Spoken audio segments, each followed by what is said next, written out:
France اور برطانیہ اتحادی ممالک تھے۔ فرانس نے برطانیہ سے پوچھا، اگر ہم پر حملہ ہوا تو کیا ہمارا ساتھ دو گے؟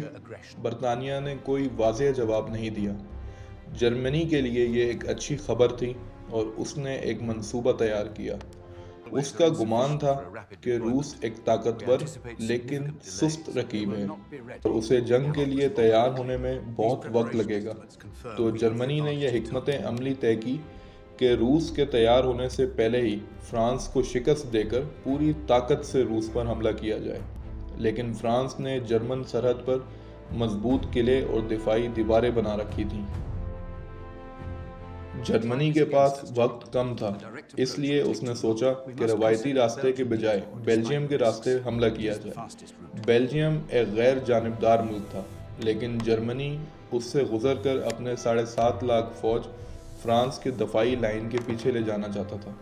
جرمنی نے امید کی کہ بیلجیم خاموشی سے راستہ دے دے گا، مگر بیلجیم نے انکار کیا اور بھرپور مزاحمت کی۔ اس مزاحمت نے جرمنی کی رفتار کو کافی سست کر دیا۔ جرمن فوج نے بیلجیم میں داخل ہوتے ہی بہت ظلم اور جارحیت سے کام لیا۔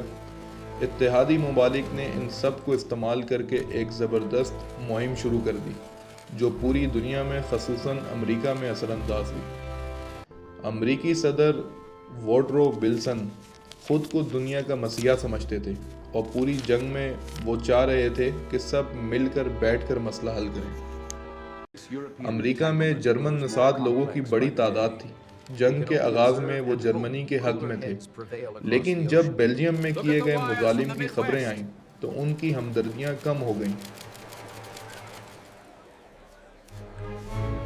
چمکدار نیلی وردی، سرخ پتلون دور سے ہی نظر آتی تھی اور جرمنوں نے بھی اسے آسانی سے دیکھ لیا اور اپنی بڑی بڑی توپوں سے فرانسیسی فوج کو بھاری نقصان پہنچایا۔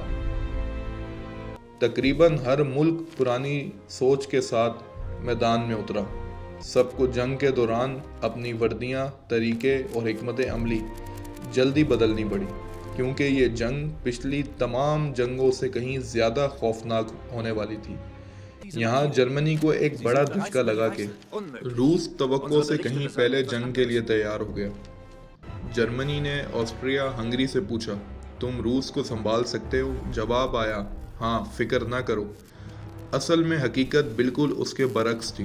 نتیجہ یہ کہ جرمنی کو اپنی فوج کا بڑا حصہ مغربی محاذ سے ہٹا کر روس کی طرف بھیجنا پڑا۔